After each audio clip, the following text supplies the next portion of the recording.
following program is brought to you by your friends at Podcast One.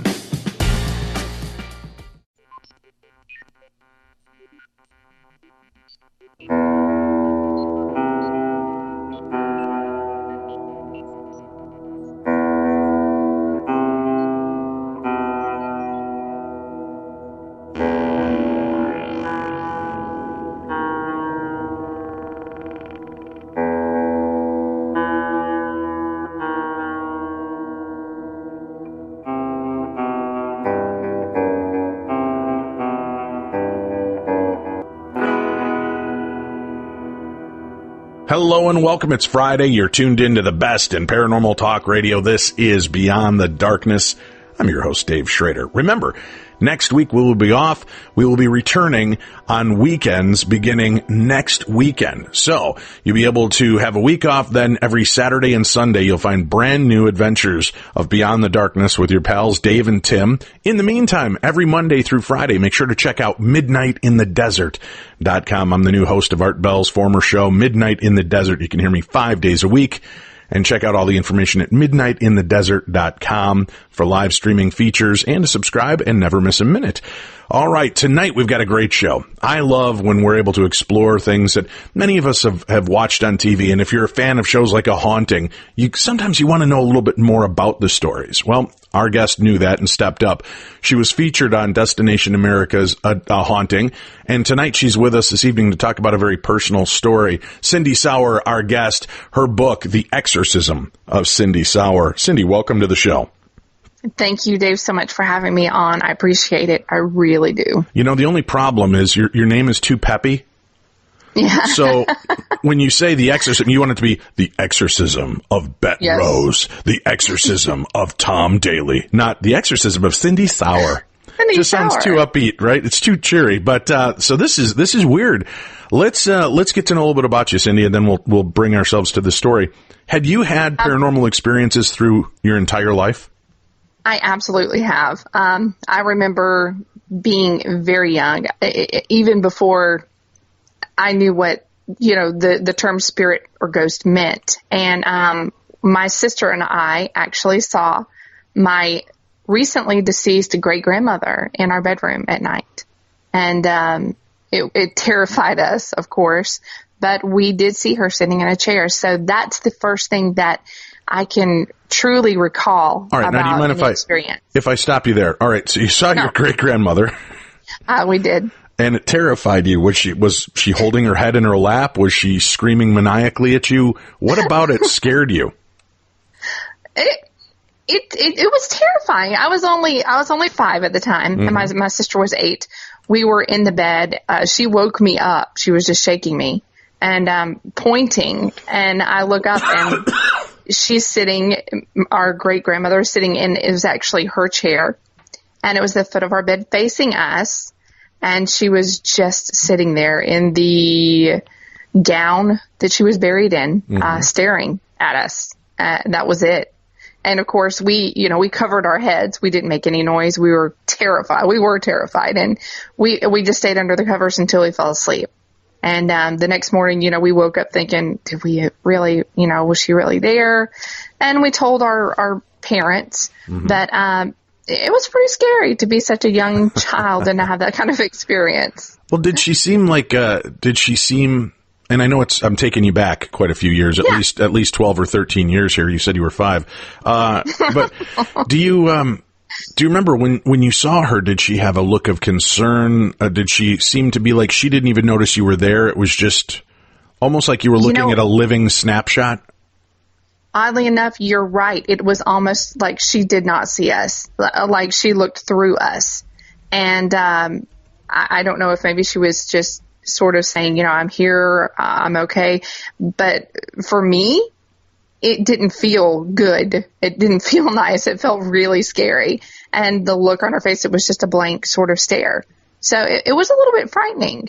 I would like to say that I felt a sense of calm and peace, but I don't recall feeling that at all. All right. No, and everybody reacts differently to these situations. And I know, we all think, oh, well, children are more in tune and they're not afraid of these things. But if you see something that doesn't make sense in your room, it'd be one thing if you didn't know Grandma great-grandma was dead, or you didn't Yes. know, and this was your great-great-great-grandma that was sitting there, you might be like, who is that? And what is she doing in our room? But when you're Right. consciously aware, she's not here anymore, and she's sitting in my room, I can see how that could be a very scary realization. And due to the fact that Yes. kids that mature at different ages, it might have just hit you a little bit more deeply. Was there any sound or light, anything else regarding that instance that now trying to look back at it, you can recall? There was no sound, but there was a glow. There was a sort of, it was like an aura, and it was a blue-green that she was emitting. And it was almost, it wasn't, she wasn't as, you know, as flesh and blood as a person would be. I mean, it was, even if I hadn't known that she was not, you know, that she had passed away, it still did not look normal. It didn't look like a human being sitting in a chair. It was very different, very, you know, strange and ethereal looking. So, no, it was very impactful. She had actually lived in the house before she passed away with us. So, you know, I was accustomed to seeing her every day, and it was her, but it didn't look like her. So that's the best description I think I can give. Is that in the same sense that when you see somebody laying in a coffin, it looks like them, but it doesn't look like them? It's yes, yes. Okay. That was exactly what it was like. It was just not. It was devoid the of dots life. For me didn't, yeah. Right. There was Right. some spark missing. Right. Okay. It was very, the dots didn't connect for me. It's like, that's her, but I just don't, like, I had a really hard time grasping that for a while. And your sister, you started to say, how did she respond to this? The same way, really very much the same way. And to this day, we still speak about it.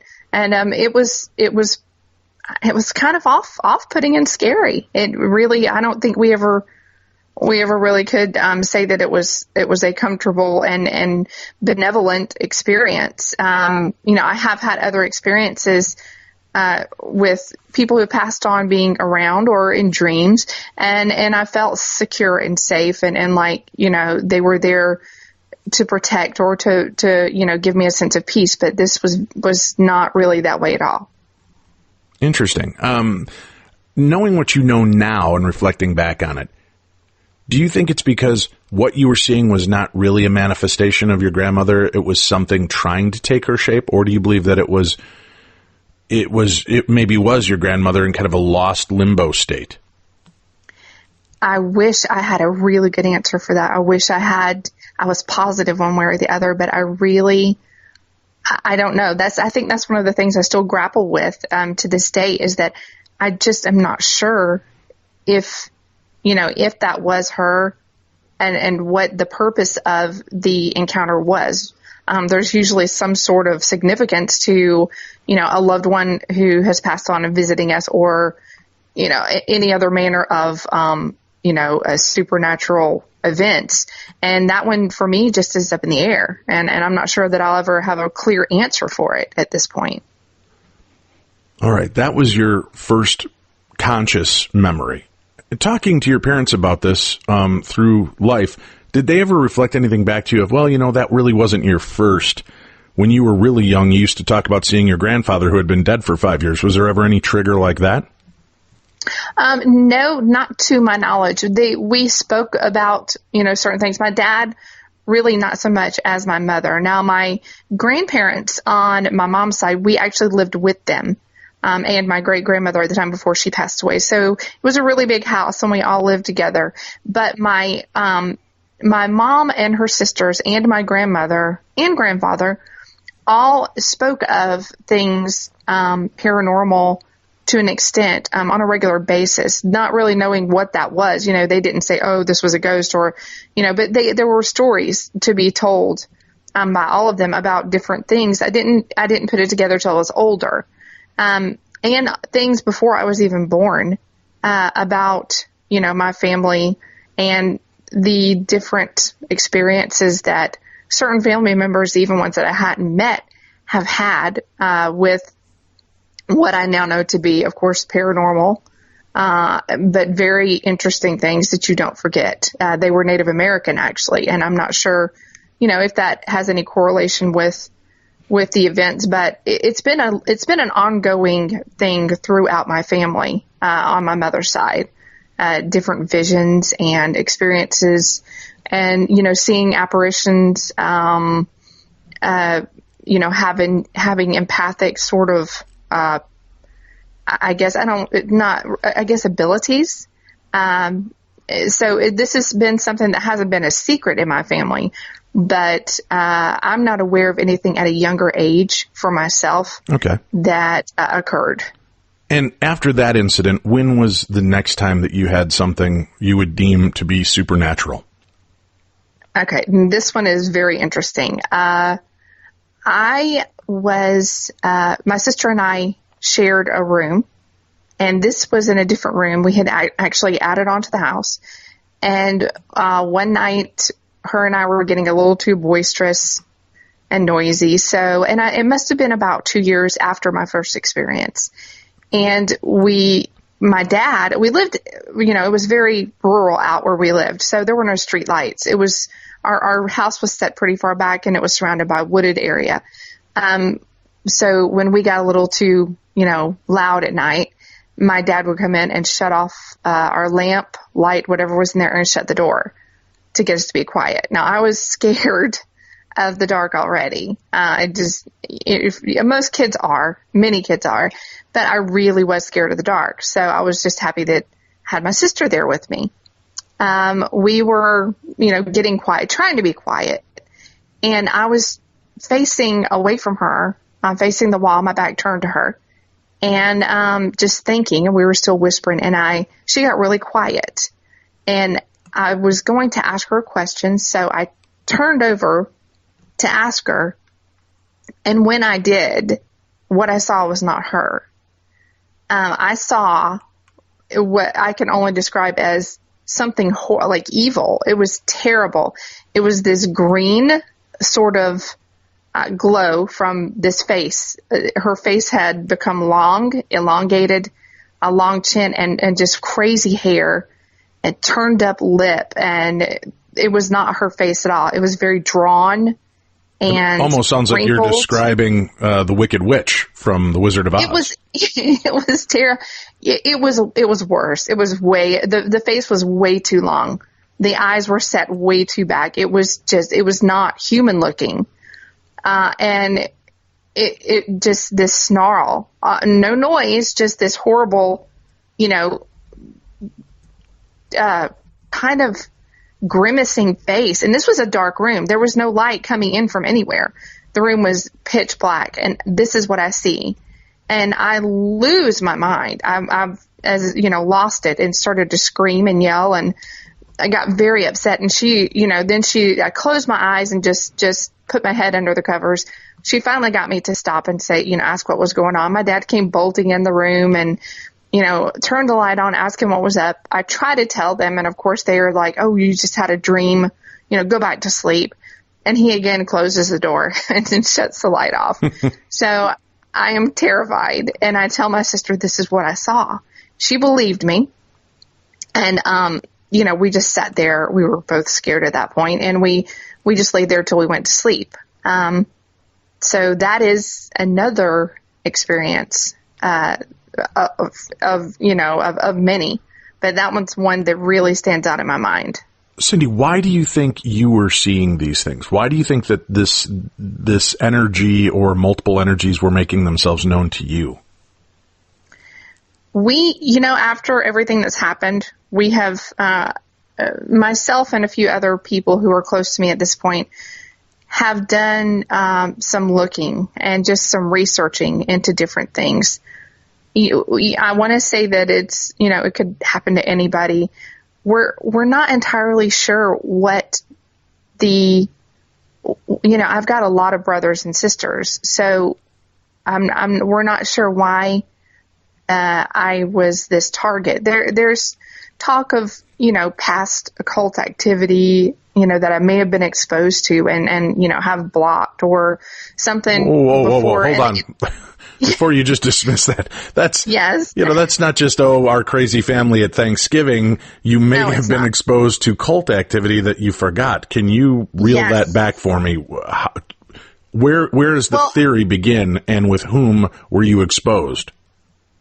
There was a family member, and I won't go into great detail about, people. But there was a family member who stayed with us for a time. And that person was a very odd person and continued to be an odd person, throughout. Now, he was connected, like I say, with family. So it's not like you lose touch or get rid of family, but this person, had some belongings that they had hidden in a box in a shed that we had that my sister and I found. And it was, we didn't know at the time what it was. We found pentagrams on the floor that were drawn out in black. And we found a bag with a cloak in it and some books of strange just books. And we at the time didn't know what it was. And see, a lot of this, like I said, I've put together as an adult and thought, it comes back to, and you're like, it's not something you ever forget. But then when you start to tie things together, it's like, okay, this is odd. This is crazy. And the people that I spoke to, and trying to tell every detail that I can remember, they're incredible people and people who would know what, occult activity is like. And there's some talk that maybe I was affected by this. And I have vague memories of this person that, me being alone with them. And this would be at a very small age, at like 2 or 3, that I do have these vague memories, but I don't know if that's, anything to do with it. I don't know, but it's a possibility, because when this kind of stuff happens and you seem to be a target, you go through every scenario and you want to be able to try to explain things and not leave anything out. You've got to explore every avenue if you want to get answers. And the biggest part of the past, 8 years of my life have been looking for answers, and you can't dismiss anything. You've got to really dig into these things. So that is a theory. I'm not sure how we get to the bottom of it, but that is one of the things that we have kind of looked into, about everything, and whether that could be part of an issue. The priest that I the priest that helped me through this, mentioned, some stuff about maybe there being, abuse that I did not remember, and things of that nature that he felt may be a significant part of it that might need to be addressed. So, following all of that, we just sort of, it's something we have to look at. These things don't just pop up, books and cloaks and pentagrams on floors. And this was not recent. We're not talking like 10 years ago. This was like 40 years ago. So, this wasn't something that was discussed back then. It wasn't something that you readily knew. There was no internet. You couldn't look these things up. This is something that, you put it together now, but back then there was no way for us to say, especially being so young, say, oh, well, this is what this is. But we knew when we found these things that they belonged to this kind of scary, creepy guy. And we also knew that they weren't good. And we dropped them and put them back and left them. And we're like, no, we're not coming back in here. So, there is some significance to it, whether it be a dead end or not, and whether we find anything else out or are able to, see what really happened or see the end result is sort of up in the air at this point. But it is something that we have to look at and discuss. So did this activity begin to ramp itself up throughout your life to this crescendo point, or would it ebb and flow? Would it be there for a while and then disappear? How did that work? It would come and go. It did sort of intensify later on in life, but it did come and go where, you forget about it. And we're people. Things kind of fade out and we're like, okay, good. Normal life is good. You want to have normal right. life and that's what you hold on to. But then this ever-present thing just rears its ugly head. And at first, it took me a long time to figure out that, hey, maybe this isn't the best. Maybe this isn't so great. I got into, before Ghost Hunters and all that, I got into sort of doing a little bit of researching different places because I was so fascinated by it. Even at a young age, after everything that happened, I really didn't say, okay, well, it's the paranormal. Back then it wasn't the paranormal. It was ghosts and spirits. You go to the library and there's that one little weird section where they have all the cryptid books and the ghost books. And I was there every week. I was that kid. They're like, oh, she's over there again. And I would just sit in and just mull over these books in this section and was completely wrapped with this idea. Not knowing how to grasp it, not knowing, really, is it something I'm afraid of, or is it something that just I'm so fascinated with that it's kind of become a part of me. And so I researched, and even as a child, I was looking this stuff up, and I knew all the old ghost stories about the lady on the stairs, the gray lady, and all those things, and they were just completely fascinated me. Doesn't that then put you in the set of mind that you also have to be very cautious, because sometimes we are so into something and so intrigued and interested by it that maybe we make leaps of faith that aren't always logical. Absolutely. I do believe that. Okay. And have you caught yourself doing that too, where you're like, oh my God, no, it was just the cat. Or, you realize that it was nothing malevolent, dark, or evil, but that initial reaction was kind of the PTSD of the paranormal. Yeah. I think anybody would do that. Now, at a young age, it was so romanticized, as far as these books go. They didn't talk about the bad things, and demons. And I went to church. I grew up Methodist. So we were not, taught about the demons. The devil was under the ground and he was this bad guy and you didn't listen to him and God loved you. And that was that. You just loved God and listened to, his words. And that's how we grew up. I wasn't exposed to, oh, there's this evil, even as I watched the movie when I was 13, The Exorcist. Okay. And I was absolutely mortified. This movie shook me to my core. To me, it was the scariest thing I'd ever seen. And since it still is to me. And I was just like, that is so horrifying. I never knew, okay, this is loosely based on a true story about a boy.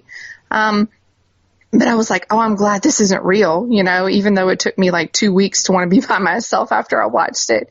I still was under the impression that this stuff was just fairy tale and that, demons were sort of a metaphor. It was never spoken about. Even when I got older and I started to delve into maybe going to graveyards and listening to things and, taking my new digital camera, because that's when they were, those big boxy things that you had to plug into your computer. It was fascinating. I really didn't believe, even if it was just to block it and I didn't want to think about it. I really did not want to believe that demons were something that I would ever encounter. I avoided anything to do with it while looking up things, all things, ghost or paranormal on the internet. When I first got it, I did not go near the demon stuff. And the experiences I had back then, it was sort of a lull at that point. We had little things happen around our house, which was a newer house when I was married, but they were significant enough to know that, whoa, okay, that was really weird. Again, I didn't say, okay, we have a ghost. But now looking back at those certain things that happen, I can better put them together. I really never thought, okay, ghosts are here, ghosts follow me, whatever. I didn't jump to that. That was not something that I was totally just went to because it scared me, honestly. I was still afraid of, even though I was fascinated, I really didn't want to see a ghost or, a spirit or whatever else there is. I didn't really want to see it. There's just that part of me that was just really scared still. After everything that had happened, I think part of me was still on the fence even. And, that maybe ghosts aren't real. Maybe, maybe it is all just this big romantic, fairy tale, and that it's just, I wanted it to still be that. I wanted it to still be something that was just, really, really, a place I could go and just kind of an escape, and, had this mystique to it still. And unfortunately I lost that, completely. It came to a screeching halt. It was actually a few years before my husband died that things took a turn for the odd. Honestly, they got a little bit negative, and I still was in denial. But yeah, I mean, I think anybody would, anybody that's into it. Some people want so much to see something, and they want so much to experience it that they're going to call everything a ghost. Just like these days, everybody calls anything a demon. Anything that happens, it's demonic. Which I kind of have an issue with that, to a certain extent, because they don't understand what it is like to actually deal with these things. And if they did, they wouldn't call everything demonic because they don't want to have to deal with it. And it makes it very difficult for people who do have to endure this stuff when everything is labeled a demon, because it's sort of a crying wolf situation where it's heard so much that people become numb to it and stop really, believing that this could be real. It's all a big TV thing and a popularity contest and for publicity. And the reality of it is it's not. It's very real. And I'm hoping that I can maybe make people more aware of the fact that it is real. It's not fun, and it's not exciting. It's not something that you want to dig into. I know I didn't. And I know I didn't ask for it. I wasn't searching for it. I definitely was not looking for it. This was something that was the worst thing possible to me. It was a nightmare. Like, I could not fathom the idea of having to deal with it. And I did. And I wouldn't wish it on anybody. I really wouldn't. The sister that had the experiences with you, did she also find herself kind of plagued with this, or did this just become a solo journey? Like the phenomena was surrounding you, not so much your sister. She's had many things happen, but she has also been. She approaches things a little bit differently. She doesn't mind, kind of delving into Ouija boards and things like that, but I completely stay away from that. She has not been plagued as far as demonic activity.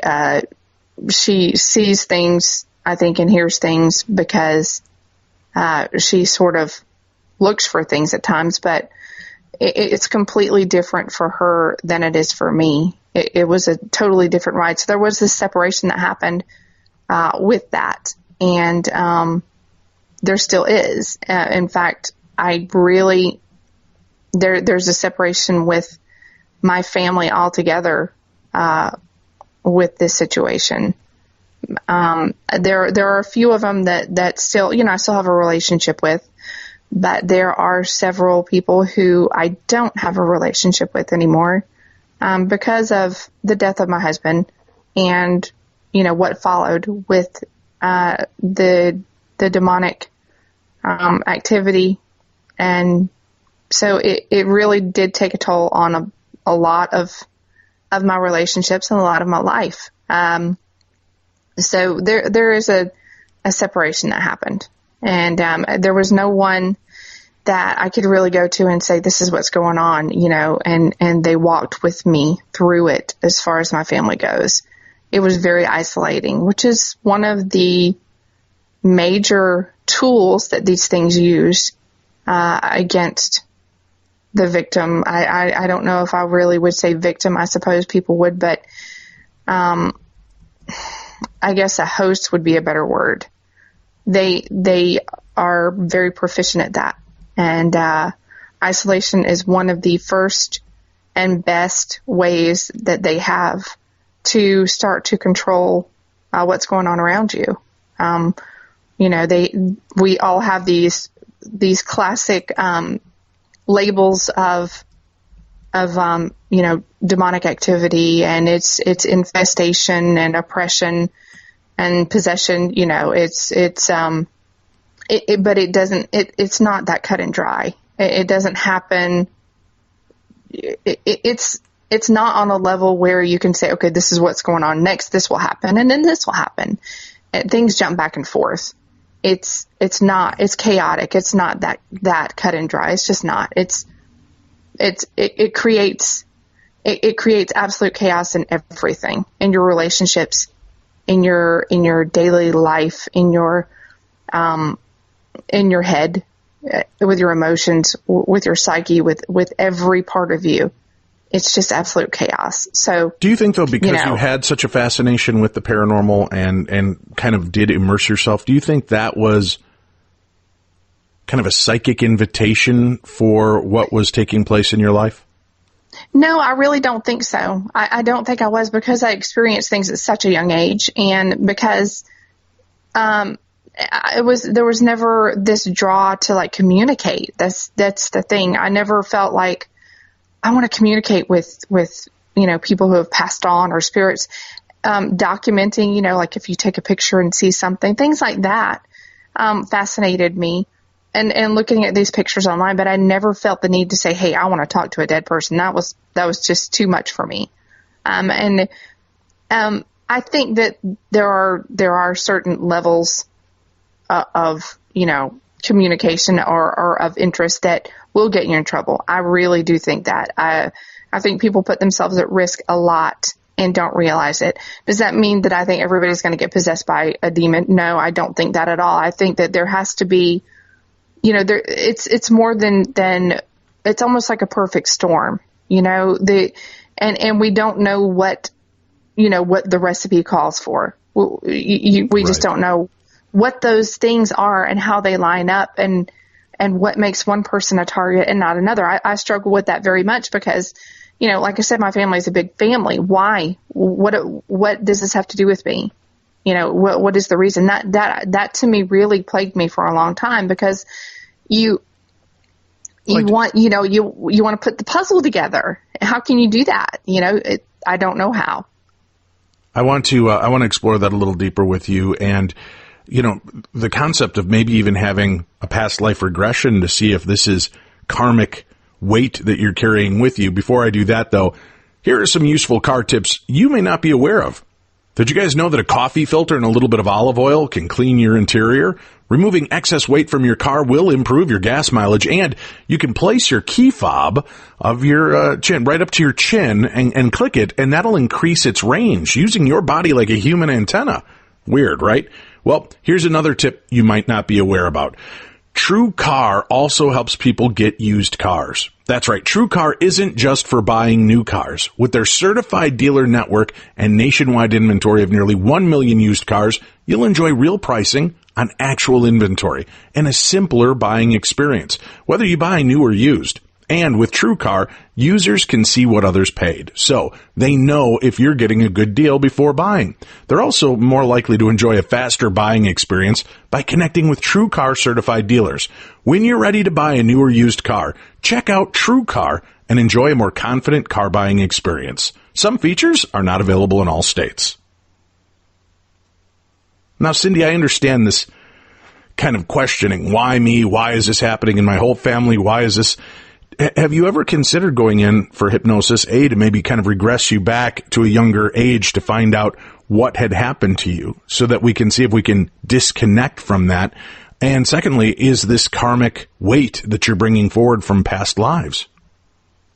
I actually have considered that. I have, I've spoken to some people about it. up to this point, and not really this point, up to like a recent time, I was really terrified to do that because I was so weak still, and still had things happening that I was terrified that if I did, go under hypnosis, that I didn't know what would happen. Just the idea of sort of letting go and opening myself up like that, it was a really scary thought. I'm a lot better now. I'm a lot stronger, and it's something that I'm interested in doing. I think that it can't hurt to try, and it may yield some pretty interesting answers. So that is something I'm actually considering doing. I'm not sure when. I can't give a timeline on that because at this point, things are really kind of rolling and I'm pretty busy, but it is something that I definitely want to visit in the future and consider doing. We might have to connect you with Peter James Haviland, who's been a guest on our show, but is proficient in this type of thing. So maybe we can connect you two off air and then have a follow-up show to talk about that. Let's do this. We've got to take a break. Before we do, though, folks, it's time for your favorite part of Fridays and mine. As we dig into the archives, we go deeply in to Theater of the Mind. Tonight's Theater of the Mind comes to us from a special source, Dr. Andrew Nichols. Dr. Nichols is the director of the American Institute of Parapsychology and has been a professor of psychology for many years. He holds a doctorate degree in clinical psychology and is the author and co-author or editor of more than 50 research papers, popular articles, and books on paranormal topics, including Ghost Detective: Adventures of a Parapsychologist, Haunted Houses, and Ghosts, Spirits, and Hauntings. Andrew has investigated more than 600 cases of reported haunted houses and poltergeists. Tonight's story is related from his direct experience in this Theater of the Mind, The Sleep of the Damned. As a parapsychologist, I'm often asked if I've ever been really frightened during an investigation. I've certainly spent many nights in dark cellars, dusty attics, and deserted European castles, but I can honestly say that I have rarely experienced anything which I found particularly scary. I've personally witnessed apparitions and poltergeist activity on several occasions, and although these experiences were startling and fascinating, I never regarded them as personally threatening. Most haunting investigations are rather tedious and involve hours and hours of waiting for anything to happen. However, some years ago, I suffered a particularly terrifying sleep-related experience following my investigation of a poltergeist disturbance. The case involved the phenomena typically associated with such events: unexplained movement of objects, percussive sounds emanating from the walls and ceiling of the home, and, somewhat unusual, sightings of amorphous, shadowy apparitions. The epicenter of the phenomena appeared to be an 11-year-old girl with emotional problems. The family believed their home was haunted by a demon. In view of subsequent events, I'm forced to admit that the family's simple religious explanation may be closer to the truth than my scientific one. I have investigated a number of such cases during my 4 decades of psychic research and, like most academically oriented parapsychologists, had always tended to attribute such disturbances to unconscious projection of paranormal energies from a human agent, described in parapsychological jargon as recurrent spontaneous psychokinesis. My experience with the case led me to seriously reconsider the spirit hypothesis as a possible explanation for some haunting and poltergeist cases, and to reevaluate certain cases of alleged demonic possession as well. I had gone to bed along with my wife after a day of investigation at the home of the poltergeist-infested family. Sometime in the early morning, I awakened to find myself in the midst of an out-of-body experience. I found myself floating face down about 4 feet above my physical body. I could clearly see the details of my sleeping body below, lying on my back, and my wife sleeping on her side facing away from me. I had a couple of OBEs previously, but none as vivid as this one. I was delighted, and I wanted to maintain this wonderful sensation as long as possible. As I hovered there in midair, I was contemplating an attempt at astral travel to discover if I could project my etheric body to some distant location. At that moment, the experience turned into a terrifying struggle for my sanity and, corny as it sounds, my soul. Unexpectedly, the eyes of my sleeping body below me opened. The eyes, my eyes, were completely black. No pupils, no iris, just a jet black sclera. Pools of darkness staring up at me. I knew instantly that those eyes could see me. Although I was also certain that my floating astral body would have been invisible to anyone else standing nearby. I knew with absolute certainty that something had taken possession of my body, and that the thing, whatever it was, could see me perfectly well. My body below grinned at me. It seemed to be enjoying my terror, and I was instantly aware of two things. First, I knew I had to get back into my body very quickly, or I would be forever displaced by this entity, which, I had absolutely no doubt, was evil. Somehow, was it maybe telepathy? I also knew that this thing intended to harm my wife. I began to struggle to re-enter my body, and the feeling was like pushing against an invisible barrier, similar to the feeling one gets when trying to force two magnets of opposing polarity together. This struggle to reincorporate myself was the last thing I remembered, until I suddenly found myself back in my physical body. Except I was no longer lying supine in bed, but was crouching over my wife with my hands around her throat as she fought to break my grip, screaming at me to wake up. After we both regained some degree of composure, I explained to her what I had been experiencing, and she described her version of the story. She was awakened by the sounds of me groaning and muttering what sounded like a foreign language which she did not recognize. She assumed I was having a nightmare, and when she tried to awaken me, I attacked her, my eyes wide open and apparently growling at her like a rabid dog. She said that the voice which emanated from my body was deep and gravelly, totally unlike my own, and the expression on my face she described as leering and hateful. My attack only lasted for a few seconds before I came to myself again. Now, my wife is no shrinking violet.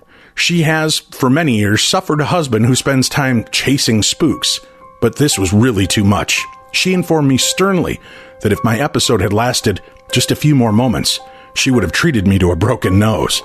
To this day, I'm amazed that I didn't land in jail, find myself hauled into divorce court, or at least spend the rest of my married life sleeping on the couch. However, my long-suffering spouse seemed to take the experience in stride, although I assure you, she slept with one eye open for some time afterwards. Thank God there's been no reoccurrence of this condition of possession. So, was I actually possessed by some dark spirit? I'm a long way from being convinced, although I confess I can't dismiss the possibility either.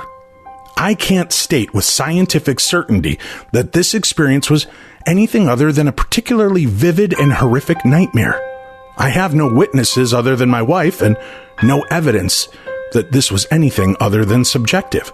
Certainly, my psychologist colleagues would dismiss the incident as a dream, a variation of the night terror syndrome, possibly induced by anxiety associated with my involvement in the poltergeist case. Psychoanalysts would probably also speculate that repressed hostility toward my wife was at the root of this experience. I cannot offer any evidence to contradict these explanations, but the experience was so terrifying, so real, that I can't help wondering if the spiritualist's interpretation of possession is closer to the truth.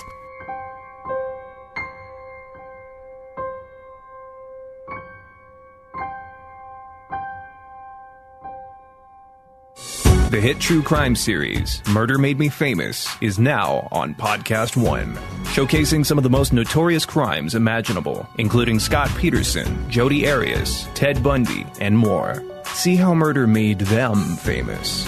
New episodes starting every Tuesday on Apple Podcasts, as well as PodcastOne.com and the Podcast One app. And check out the new season of Murder Made Me Famous, starting Saturday, April 14th on the Reels channel. Chris Jericho, inviting you to the first ever rock and wrestling Rager at Sea. Picture this: rock and roll, wrestling, comedy, live podcasting, all on the open ocean from October 27th to the 31st, 2018, from Miami to Nassau. I'm bringing Hall of Fame wrestlers, some of the greatest rock and roll bands on the planet, and putting the first wrestling ring on a cruise ship ever. Don't be a stupid idiot. Make the list. Check us out at ChrisJerichoCruise.com.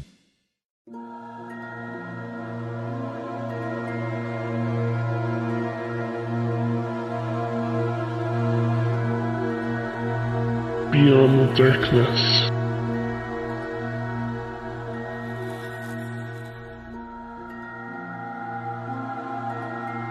We're back. This is the best in paranormal talk radio. How'd you like to get off your ass and come on out and meet me? Well, it's real easy. I'll be in Salt Lake City coming up soon here in the beginning of June.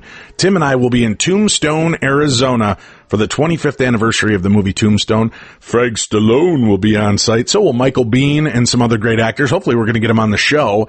We will be there recording and bringing you editions of Beyond the Darkness from Tombstone. So make sure you keep checking that out. I'll be at other events throughout the year, but we have about 6 spots left open for our Romania trip. If you are interested in joining me as we go in search of Dracula, ghosts, the Strigoi, UFOs, and more, sign up. So UFOs, you say, Dave? Yes, we're going to start at the Baisu Forest, which is kind of this nexus of paranormal activity. It is one of the most haunted forests in the world. They've also seen UFOs, strange cryptids and beasts. We get to investigate that forest.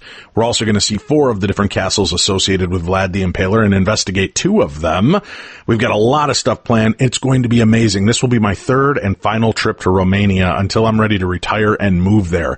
I love Romania. If I could live anywhere in the world, Romania would be the place, but I'd have to have my kids with me. I love my kids. I miss my kids, but Romania is amazing. The history, the legends, the lore, the beauty of the countryside. If you're interested in joining us, go check out darknessevents.com. That's darknessevents.com, and join me on the road to the strange and supernatural. We will share high strangeness. There's no doubt about it. All that information is on our site at darknessevents.com. And if you're interested in getting the book, The Exorcism of Cindy Sauer, well, you can send me $256 and I'll get you a copy, or you can just go directly to darknessradio.com and click on the Killer Deals link. It'll take you to the Amazon store and you'll find the book there along with other great books for normal price. So if you really love Darkness Dave, $250, I'll get you a copy of the book and I will possess myself with her soul to autograph it for you. Or you can just get a copy for $20 off of Amazon. Either way you want to do it. I'm just saying I'm willing to work with you here. Cindy Sauer, our guest, The Exorcism of Cindy Sauer. All right. Now in this segment, let's ramp this sucker up. How did this possession begin for you? Okay. Well, you knew we'd get there eventually, Cindy. Oh, yeah. Okay. Yes, I did. That's what it is about. It was actually after my husband passed away. We had been together since I was a kid. Well, not a kid, but, a teenager, 17. I met him. We were together for many years. He was a great person. He had a lot of things he dealt with. He dealt with alcoholism for a good while, for a lot of his life. He was sober at the time, but he had a lot of issues with depression. And he did commit suicide in 2009. So the kids and I did not live at the house for a good while, for a couple of months. And it was paid for. It was my house. I had to do something with it, and it only made sense, for us to be there. It was very difficult. I didn't have, life insurance to fall back on or anything. I was sort of thrust into this single mom life. No dad, no, there to help. No, even if you divorce, you still have the other parent. We didn't have that. And a lot of my family, it was too much for them to deal with. So, Can I ask you real quickly, Cindy, because yes. I know that the listeners are probably champing at the bit about this. You mentioned that your husband took his life in 2009. Was there precursors to this? Was this something that we knew about, that there was, mental issues? And I don't mean that in a negative light, but I just mean, depression, anxiety, or was this kind of out of the blue? It really wasn't out of the blue. It was not. There were several attempts made throughout his life. And there was actually one of the week before he actually did take his own life. There was an incident where he had tried and failed. So this was not something new. And he was at the doctor and taking antidepressants and some other medication. I felt like he needed to be, inpatient, but that wasn't my call. So now, had his life been affected at all? Mental illness is what mental illness is. Many of us, including myself, deal with depression and anxiety. And, it's a constant war that we wage to keep those wolves at bay. And I don't like to discount real science with pseudoscience of the supernatural, but were there things in his life that would lead you to believe that maybe there was a dark energy or force at work in his life? Yes, there were things. Some of them I won't get into just because, his family, that's out of his respect. family. I understand, right? Yes. But there are things that I experienced myself that were pretty disconcerting. There were times when he was violent, just out of the blue, which was, it was not a violence like, okay, I'm just pissed off. This was just this absolute rage that would come over him. It was not like him at all. And I didn't put anything together, at the moments when it was happening. It was just like, okay, he's drunk, or, he's just really mad. It didn't happen often, but it did happen.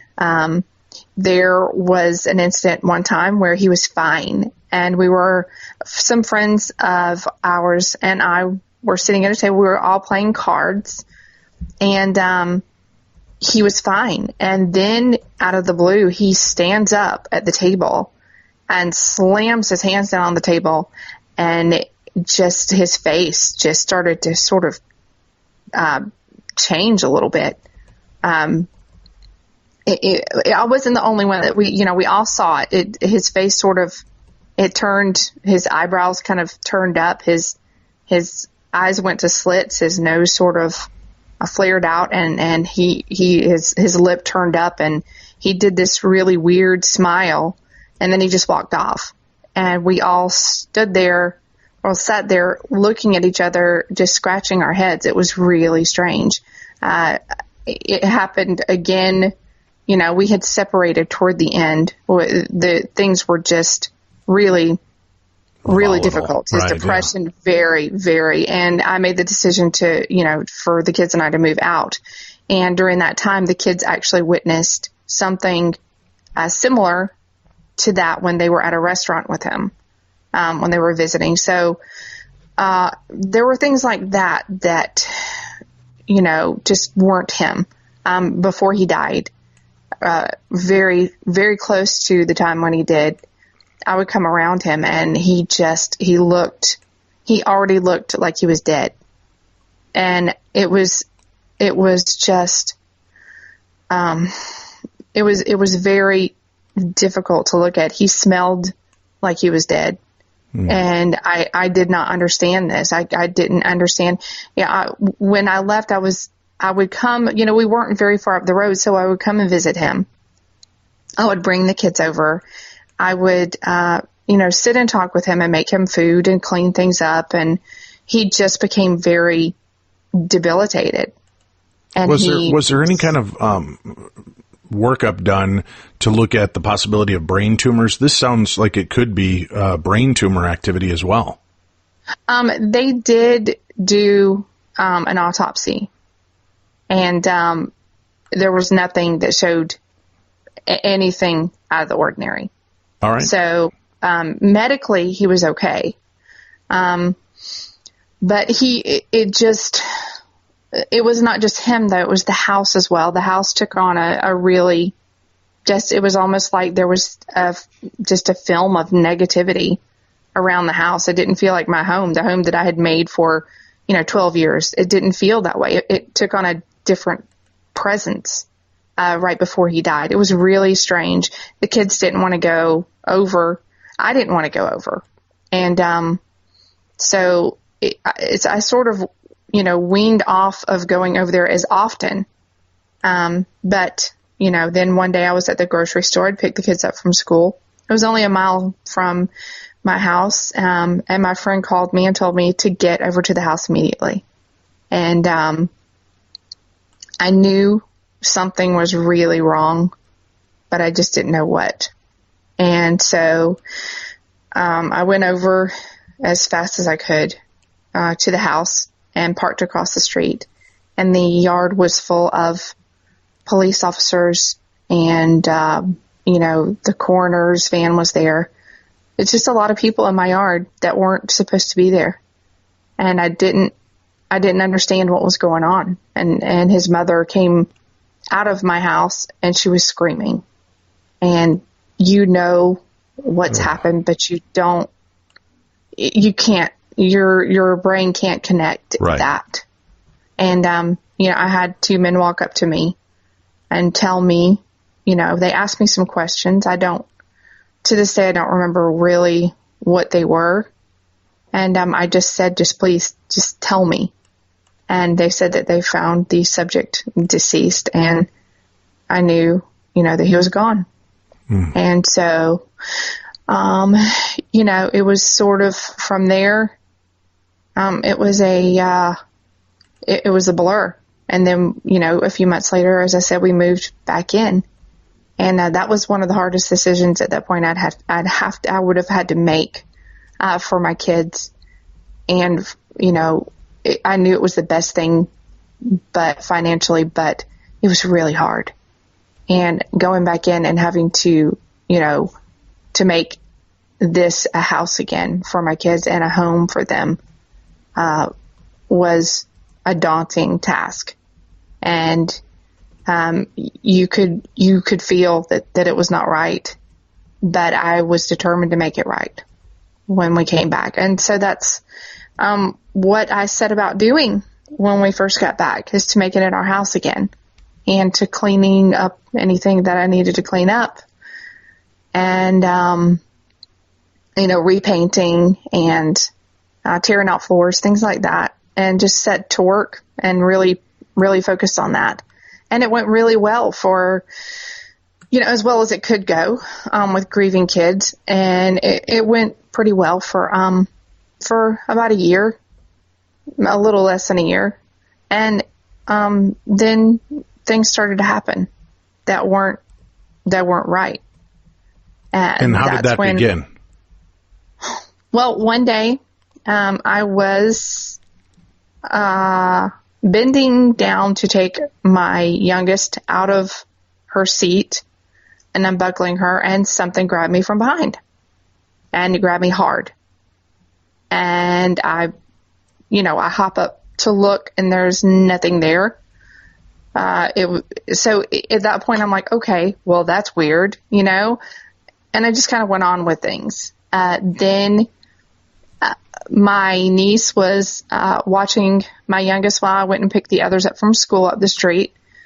And I come back and she's in the yard with, my youngest in her arms, and she's completely lost all color in her face. And she explained to me how the Bible had flown off the table and across the room, and pages had torn out the entire way. And it absolutely had. I went inside and it was a mess with these papers across the floor. And the Bible was probably about 9 or 10 feet away from where it had started. The crucifix that was on the wall fell off. And it was one that we had bought at a yard sale a few years ago. It was nothing, I'm not Catholic. So it was just sort of, okay, well, it's protection. It's nice. We'll put it over here. And it broke off right under the wrists on both sides very evenly. And it was metal. So that's really interesting. Things like that started to happen. And we were like, okay, well, Jim, my husband, we were like, we know you're here and it's okay. We're going to be okay. But the way that he went out to me was of great concern, because we're taught, that if you take your own life, that it's bad. Right. He was upset and angry, and depressed. So the state that he was in, really, it was very concerning. And I still loved him very much, but it was, I was worried. I was worried that maybe, because we don't know, when you leave this plane, we don't know if those negative feelings carry with you or what happens. Right. Really, we don't. And that was a concern. I was afraid that he was mad, that he was really mad at me. There was an incident where my daughter saw him standing outside, leaning against a tree, and it terrified her. It absolutely, and she was daddy's girl. This child loved her daddy, and she was she was just shaking. She was so scared. It took her a while to just calm down and to come back to herself. And she explained to me she saw him there, but it wasn't. She said that just wasn't him. And so I'm thinking we're dealing with someone who's upset and pissed off, and rightly so. But what do you do with that at the same time? I'm here with my kids. I can't leave, and I don't want him to be upset and angry, but what do you do? So at that point, I really thought that this is what we were dealing with. And I really had no clue what to do. I wasn't going to the same church anymore. Ties with these people were sort of strained because of everything that had happened. So I just sort of relied on my friends. And I can't say that at that point I was, my faith was very strong in anything. Right. And I didn't pray at the time. I just was I was upset. I didn't know how to take things. So, it's one thing to have to deal with the fact that, I've got to help my kids get through this and got to find a way to make money. And another thing to think, okay, my dead husband's really angry and he's still here. So yeah, it was a pretty volatile time, around then. And, I still was not thinking, demonic or evil at that. I still wasn't. There's a point where it makes sense, right? Well, you're trying to rationalize. You're dealing with a loss. You're dealing with your children. You're seeing this logically. You can make the sense. Oh, my husband's soul is at unrest. So I understand that. I think most of our listeners do as well. That's a normal part of it. And you being intelligent and not jumping to conclusions, you didn't automatically start to assume it's the demonic realm. What starts to amp it up that starts to realize that, oh, there's something more going on? And I also need to know, how old were your children at this age? I had 4 at that time. I had a young one. And see, most people don't know this because I really chose to keep the younger children out of, things with the show. So I had a young one. I had one who was 7, 8 at that time. Then a 13-year-old and a 17-year-old who had recently, before things started to ramp up, she had actually moved out of the house. She really had a hard time moving back in. So, she did end up leaving, when she was 17.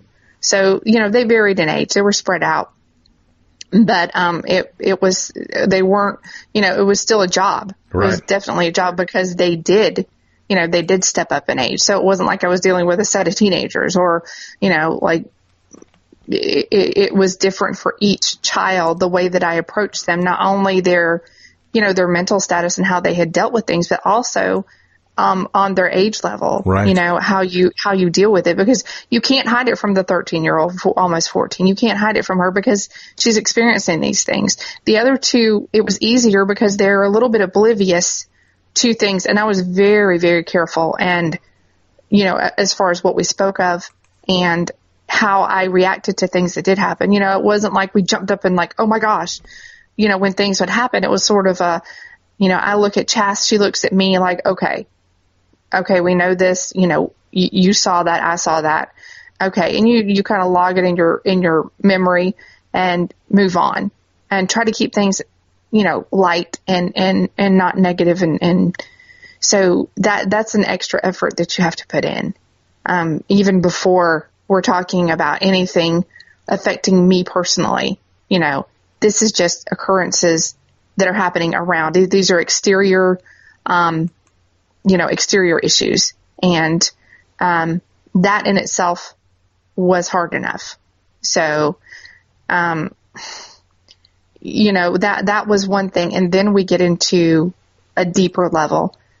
And this is when things really took a turn. Like I said, external experiences happened before then. But there was a night, I had met Jason, and we started dating about April of 2011. And he would come over, on a pretty regular basis and hang out with me and the kids for the weekend or sometimes during the week. And I was still, fascinated with paranormal things. And there was a house that I had seen before and sort of lost track of where it was. It was when I had gone to pick up a friend of one of my daughters, and I'd seen this house at the end of the street, and it was amazing. It was just the mansion in this little town called Covington, and I had no idea it was there, even though I'd lived there, most of my life. But it was just unbelievable, and I never could find it again. Well, this one day I was, searching for houses to rent because we come to the point to where we decided maybe it was time to move on from the house, and maybe things would calm down.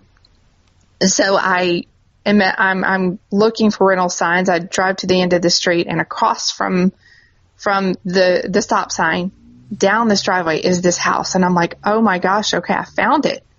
This is, I was amazed. So I drove up to the house, and there was a little roundabout right in front of the house. And I stopped and took some pictures, and I was just like enthralled. It was the most amazing thing you've ever seen.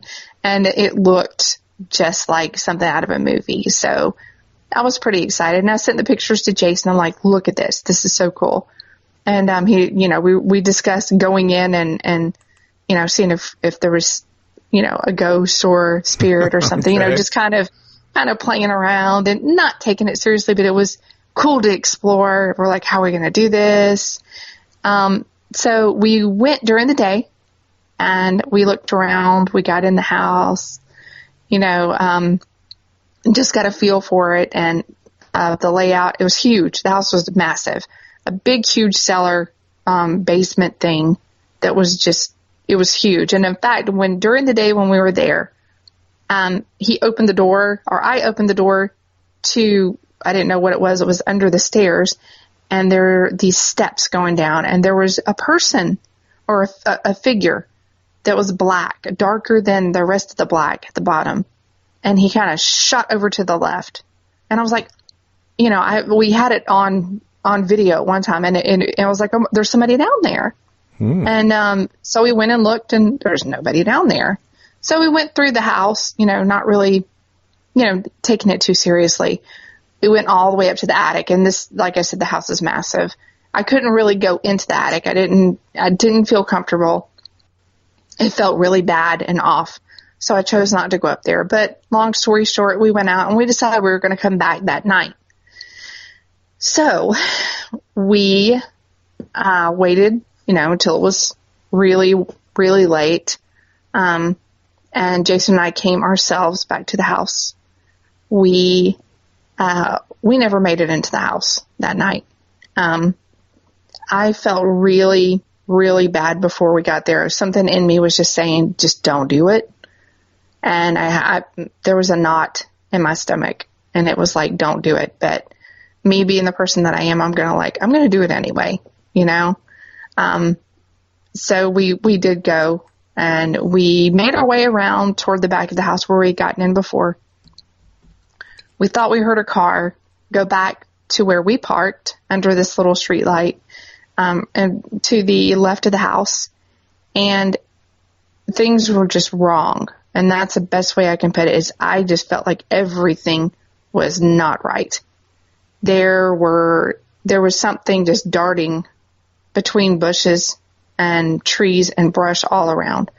Everything started to sort of like move, and just it's like everything was moving. I can't really explain. It's almost like you're in this vortex of something, and it's just all around. And I really got agitated. I got upset. I didn't like it. It started to escalate really quickly, and I was just at the point of panic, and there was no reason for it. But it felt like there was just wind and just movement. And so I told him, I said, we've got to get out of here. I'm cold. I don't like this. Let's get in the car. I go around to my side to open the door, and it's locked. And I'm just like, unlock the door. Like, please, open the door. And I felt like something was it was coming after me. And I turned to look behind me at this grove of trees. It's probably about 15 yards away from me. And there is something coming through these trees. It's like a vapor, like energy. I don't know. I can't, it was like when you're on a hot street, it's right, a hot that, day. that wavy lines you see from the road. Wavy vapor.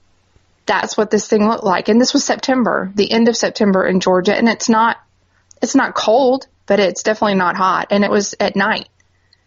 Whatever this thing was coming through these trees, and it didn't just come through the trees. It moved these trees. It took this one tall pecan tree, and it came through it and like it was going to rip it down.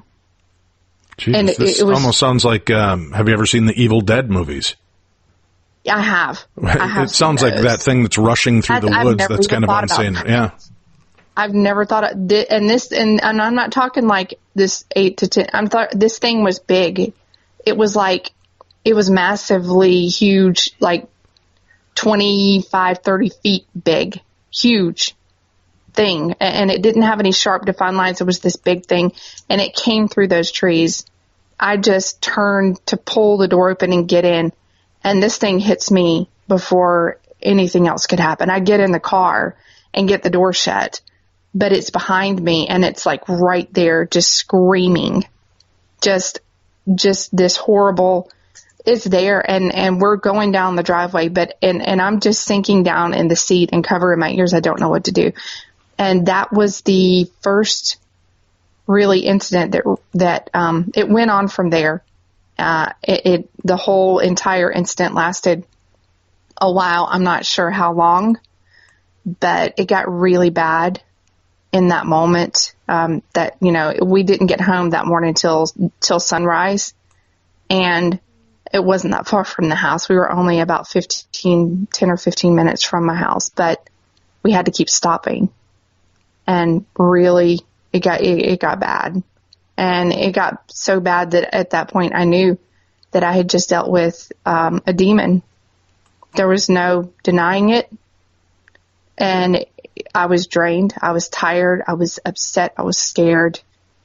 It was surreal. I didn't believe it, but there was a demon that had gotten into me, and I felt it, and it was like it ripped part of me away when it happened. And so that was the first time when I really knew that it was something not good. And I didn't really even equate it to things at the house yet. I just thought we had a bad experience in a bad place. And I left it at that. But that was not the case. And a few weeks later, we had things happen, and I realized that it was not just that house, that it was there. So it took probably about another month of things occurring. And they occurred a lot around me and inside me, that I knew that I had to do something, and I had to get help because there was something inside me. And that's when I looked up the paranormal team that helped me, And I just called them and said, I need help. And they asked me why. And I said, I think I'm dealing with a demon. So they agreed to come out pretty quickly. They did. And I'm not sure what they were expecting. Because I'm sure they get calls. I know they do. You get calls a lot. People, oh, there's a demon in my house. Right. But I don't think they were prepared for, what happened. And, it was pretty clear to them from, their first visit. And it was their only visit as far as just investigating, that they were dealing with something bad. And, it was only 2 weeks about when they first came out that Father Darren, or he is he's the Orthodox priest. Mm-hmm. He came out to meet me. That's what they said. He wanted to come out and speak to me, but it knew what that meant, and I knew what that meant, and he knew what that meant as well. And everybody who was involved, there were a lot of things that weren't told to me at first, because you can't tell a person who is possessed or oppressed, whatever people, want to refer this to or as, you can't tell them things, because it's as good as telling your enemy, what your plan of attack is. And so, I was kept in the dark about a lot. There were things that I knew that I wasn't supposed to know, though, because I was told these things. By who? By the demon. Okay, now was this demon in you at this point, or was it around you? It was both. Okay. And how did it get entry to you? I mean, from my understanding, you have to give free will to allow a demon in. And you know what? That's a funny and tricky thing, and that's very interesting. That's something that I really need to hit on, because these things have a way of forcing your hand. It's not like you say, oh, come in, I won't even say, I don't even like saying things like that, so I won't. But there are ways and tactics that they have of making you relent. And it doesn't have to be an open invitation. It just has to be you relenting and saying, please stop this. If you do this, and then you just even think the wrong thing. I have been in between a dream, like not in between a dream and wake state, and had one tell me to invite it in. And me being on the edge of inviting this thing in, and come to and realize what's going on quick enough to say, no, I'm not going to do this. But knowing exactly what it is, they are very, very sneaky about this. They are very tactical about it. They are not these. Now, do you believe that you're dealing with one or multiple entities, demons? I'm not sure that you ever deal with just one. Honestly, I don't think that you ever deal with one. I think once, in my experience, and I can only speak on what I've been through, in my experience, when one of them knows you, then they all know you. And if you deal with one, you deal with more. It's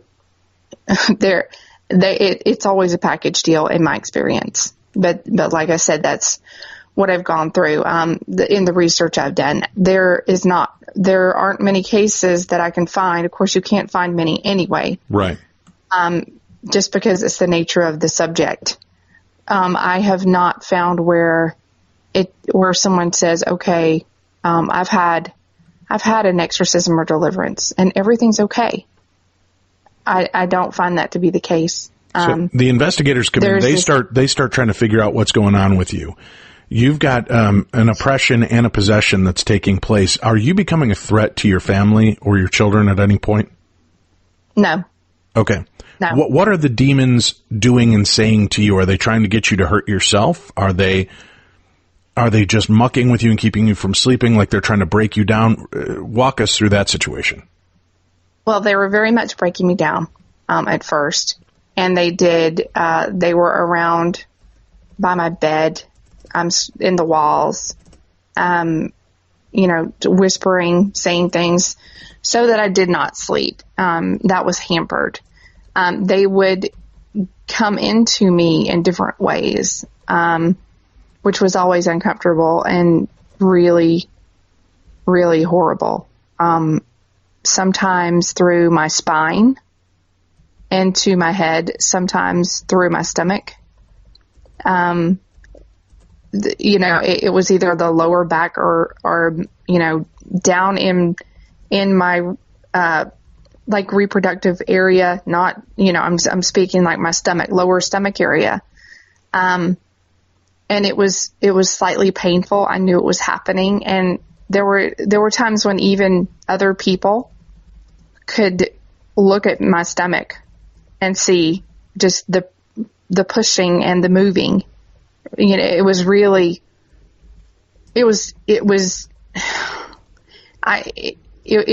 obvious. It was very blatant as far as what would happen. It was never something slight at that point. Everything up to that point had been sort of, well, what was that? Was that, is it something I can just chalk up to something else? But these were things I couldn't, and it was happening to me and inside me and right outside of me. In my head, that they would talk. They do talk.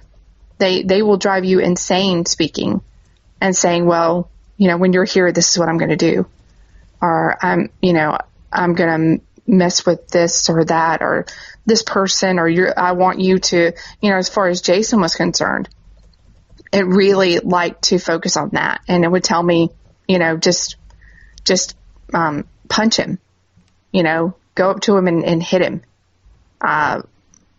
And it was never something I did, but that torment of being told that, having to fight that mentally, it's just like, no. And of course, no one around you hears this. These are things you don't tell everybody, but it's almost a constant barrage of this.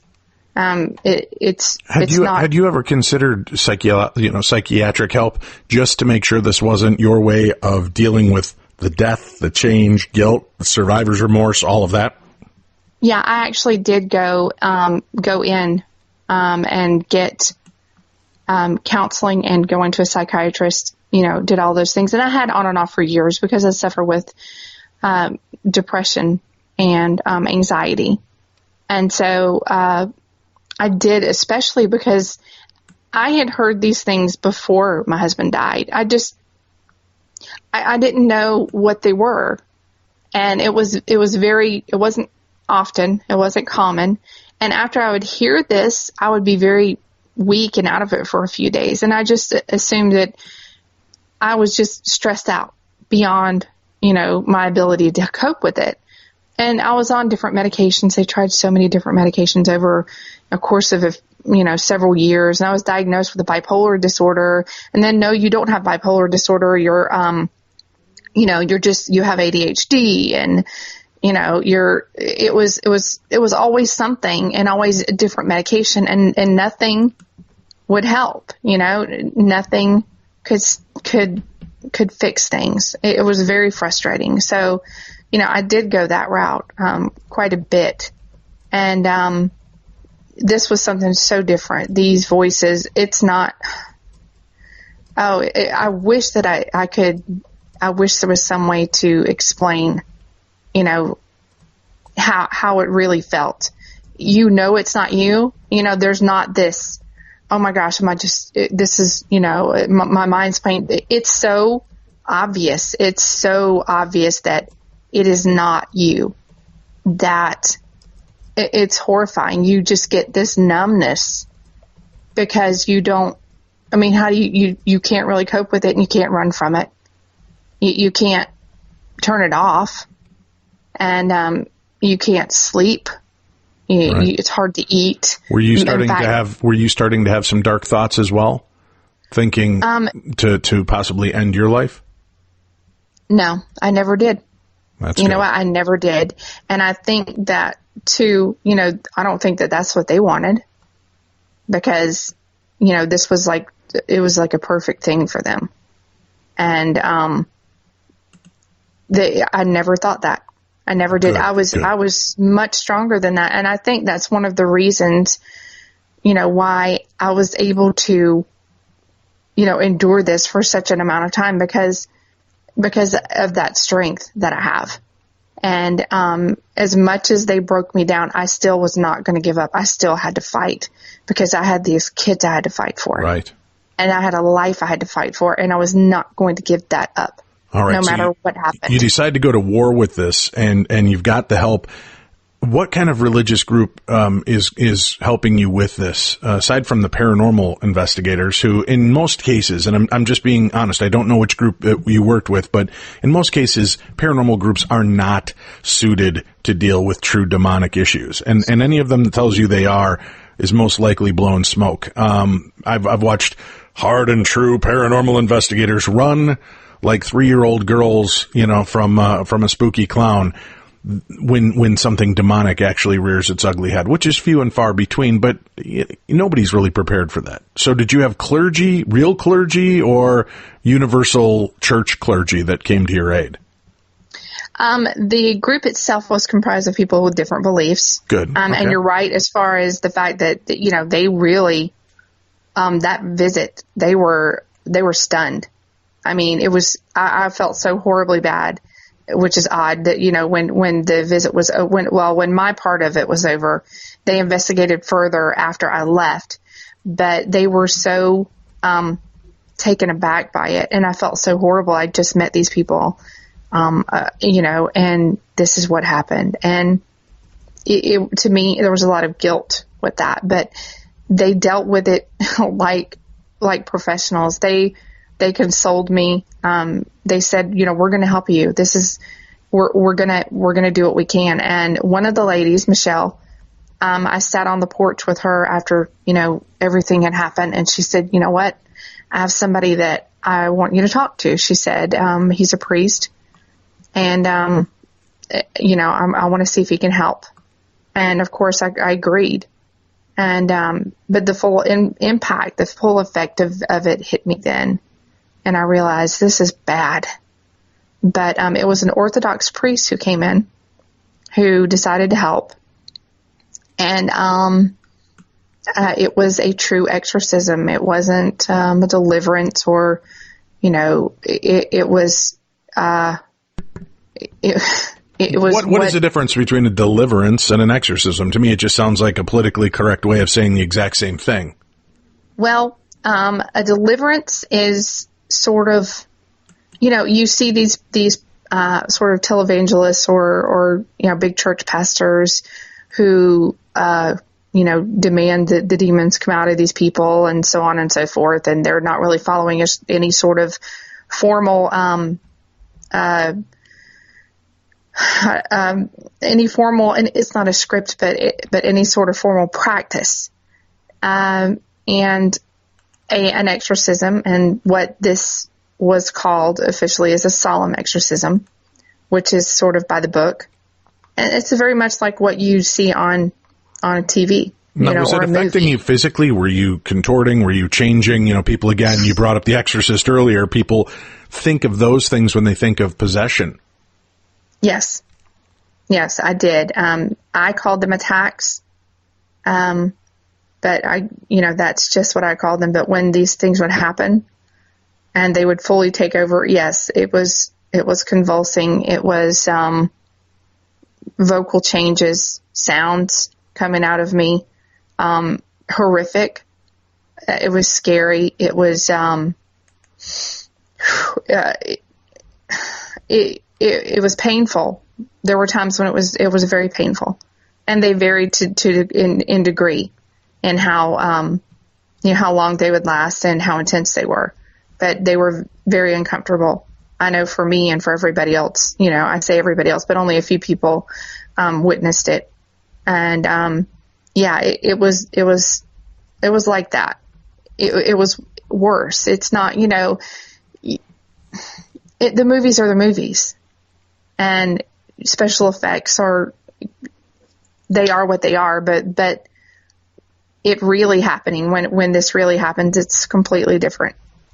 Everything around changes. The air in the room changes, the feeling in the room, the energy, it just takes on a whole other, a whole other life. It's really, It's bizarre. There's nothing about it that you can sort of, rationalize or connect with reality.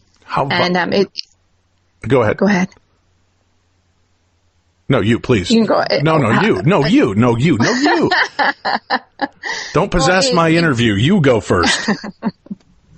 Okay.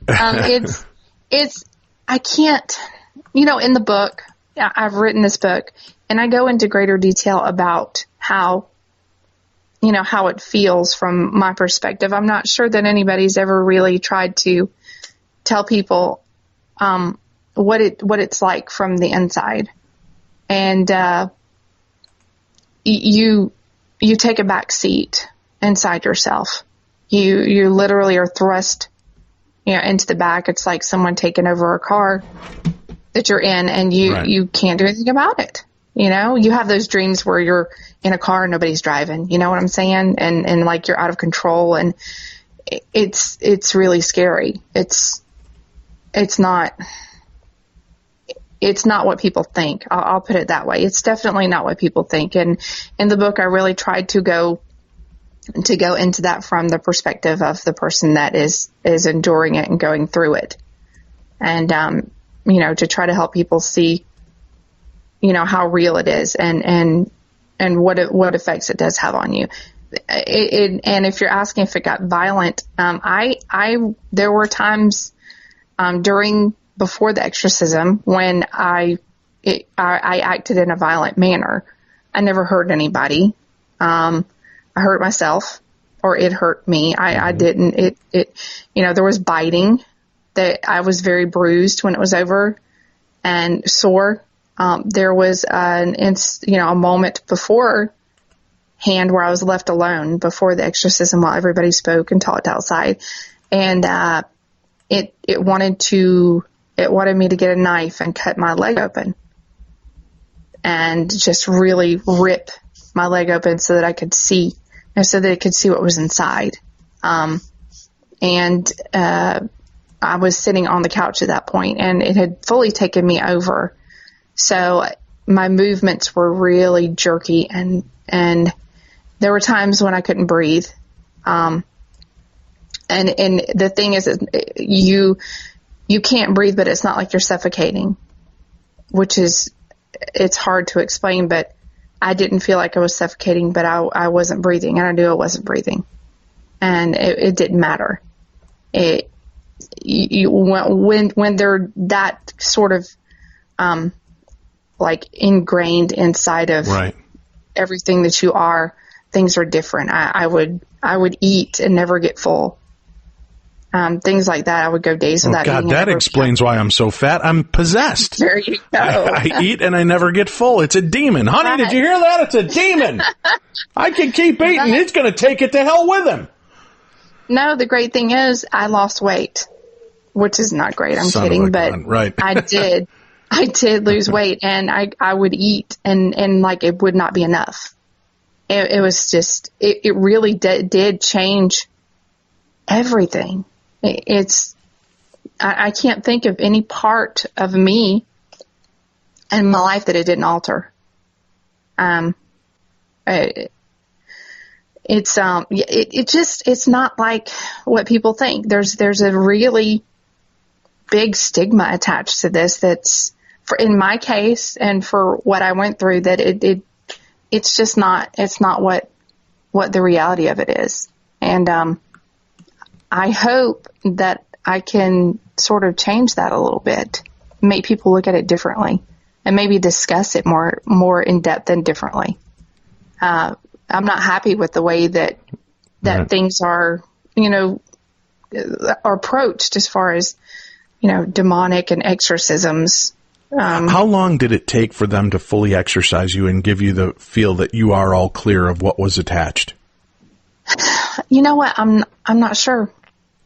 I don't know. Was it one night? Was it 2 nights? No, was it over a month? You know what? It was during the day. They picked like afternoon, like 12. Like I think 12 Because during the exorcism's a heavy job. You got to go out and get Perkins early bird dinner special afterwards. But they did it in one day, is what you're saying. It was one day. Okay. It was one day. Was it a violent? And I don't mean as in they beating you with a sepulcher or something. But I mean, was it a violent occurrence? Do you have much memory of that? I do have memory of it. I have memory of some of it, and I would like to think a good portion of it, but I don't think so, because people remember things I don't. And yes, I do. I have memories of lashing out, of trying to lash out, of being held down, of, there being a point where the only thing touching the floor was like the tips of my toes and the top of my head. And that was it. I know my eyes turned, they glossed over, like they were white at one point. I heard someone say at one point that my eyes were black. There were a few people there, there was, when I woke up, it was really weird because, and I say wake up, when I came to, when everything was over, there were all these people standing around, and I'm like, what is this? I don't know half of you, but, thank you. And, but there were things that happened, and I tried to lash out and was angry. I know I was very tired. Really, really, at the very beginning, I was exhausted physically, and it's like, I can't do this.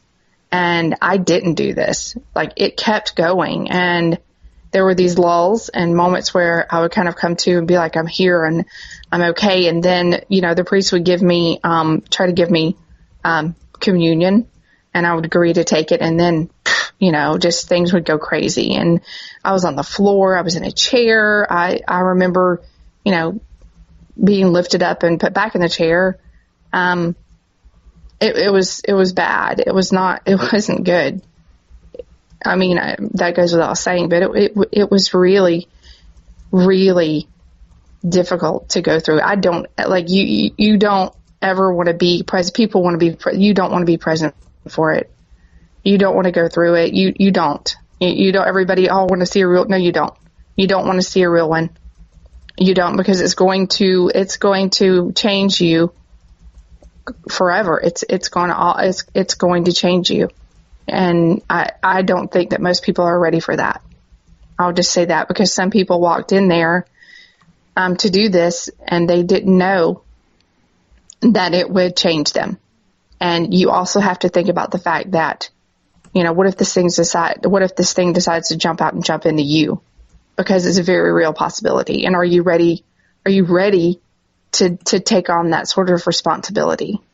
And I don't think that most people are. Even seasoned investigators, right, like you said, especially some who aren't ready for this. I wasn't ready for this. And it is not something that you want to go through. Exactly. You don't. And I mean, that's just the bottom line. Well, now you've lived through both sides of this. Is there a silver lining? Is there a happy place and an end of a rainbow for you now? Are you getting your life back together?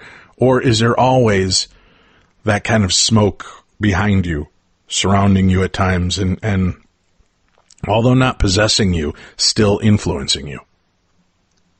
There was for a long time. And I won't say much yet, but I will say that that's not the end of the story. I will say that. It did not end at the end of the first exorcism. And I'll just leave it at that. But I will say that now things are changing. Things are looking up. Like, the book just came out, which is unbelievable. It's something that I've aspired to do, just to write, because I've always loved to write. I've always been a creative person. But the idea that I'm a published author is really, for me, it's mind blowing. I don't know how to even express how great that is. To write the book was very tough. It was rough, and it took a while. Were you afraid that by re-examining it, looking at and opening that door up, that you might, in essence, be opening the door to its return? And that's why it took 3 years to write. Yeah, Of course. So you bored it to death, writing 3 pages and then quitting, and so the demon's like, oh, screw this, I'm moving on to somebody who's willing to write quicker. I don't have time for this. Right? Exactly. Didn't have time for it. It was hard to go through. It was really hard. Because I'm sorry, I just lost. It sounded like you dipped way out of there. I didn't hear what the last thing was you said. It was really hard to go through, to have to relive all these moments for pages at a time, because it takes time to write through it. Mm-hmm. So, I had to take breaks, mentally and emotionally. I had to take breaks. And the book doesn't start from, oh, hey, we have demons. It starts from when I was a child. So it really does start at the beginning to give you sort of, an overview of everything. I wanted to include that. I felt like it was important to give a good background. And so it does. There's a lot in there. It's very interesting. I've had a few people that read it so far that are just like, they're really blown away by the information in it and the approach to it. Well, we've got that link up. If you go to darknessradio.com, go to the Killer Deals link, you'll be able to find the book there. And do us a favor. If you get the books and you like the books, make sure you review the books. Give them 5 stars and tell people how much you enjoy it. That way, they continue to seek authors and bring in more of the content that we love to talk about here on the show. So please check that out for yourself. Hey, I do have to mention, guys, don't forget Mother's Day is almost here. We're just a couple of days away. And I'm wondering, have you gotten the special moms in your life something yet? Whether it's your godmother, your aunt, your grandmother, your mom, maybe even that dad that raised you on his own. This would be a good time to nod to him. Well, you can't go wrong with flowers. And friends of the show, FromYouFlowers.com has a fantastic deal going on right now for Beyond the Darkness listeners. If you go to FromYouFlowers.com/beyond, you can send 1 dozen mixed roses for just $19.99. Man, can you believe that? Just $19.99. Or, if you really want to make an impression, upgrade to 2 mixed dozen roses and add a free vase for just $10 more. That's just $29.99 for a big arrangement of 24 roses and a free vase delivered in time for the mother of all holidays. And if you've missed the cutoff time with shipping, you can still send it to them Monday, Tuesday, Wednesday. Let them know how much they mean to you. Take advantage of the deal. FromYouFlowers.com/beyond. That's FromYouFlowers.com/beyond. I'm personally going with 2 dozen of the roses. 1 for my mom, who is, God rest her soul, her urn is here with us, and 1 dozen for my beautiful wife. And she's a fantastic mother, so I will honor both of these women with a gorgeous arrangement, and it should be delivered here tomorrow. Don't tell my wife. Go check it out for yourself. Plus, they do guarantee the freshness and on-time delivery, but make sure you order today. Supplies are limited, and they will sell out. Before we say goodbye, Cindy, is there something that even after you wrote the book, you thought, man, I wish I would have included this? Here's one nugget. Here's one thing that really, I should have brought into this. One secret left to unfurl. Well, there's not anything that I look back and think, okay, well, this was integral to the whole story, and I really should have put this in. I was very careful about that and wanted to make sure that I did this the right way. Like I said, there is more to the story after the book ends. And when you read the book, you will be able to kind of pick up on it.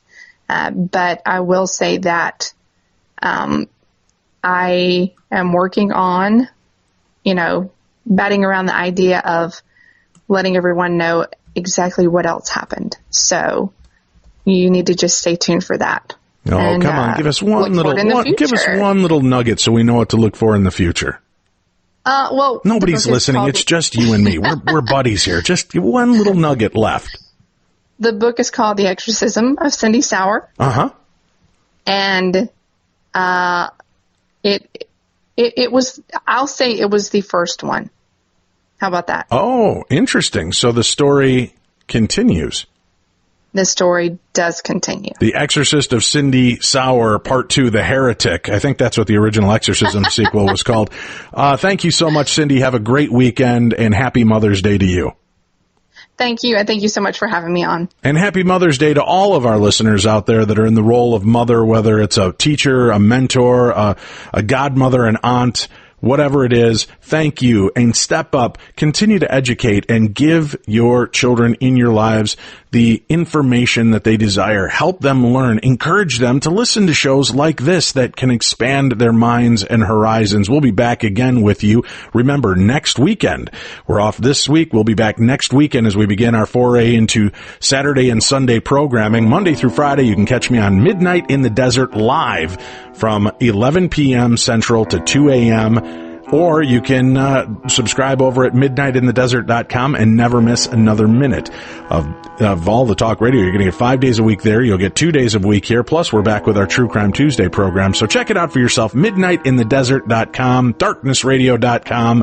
And we will be back next weekend on the best in paranormal talk radio. I'm Dave Schrader, and this is Beyond the Darkness.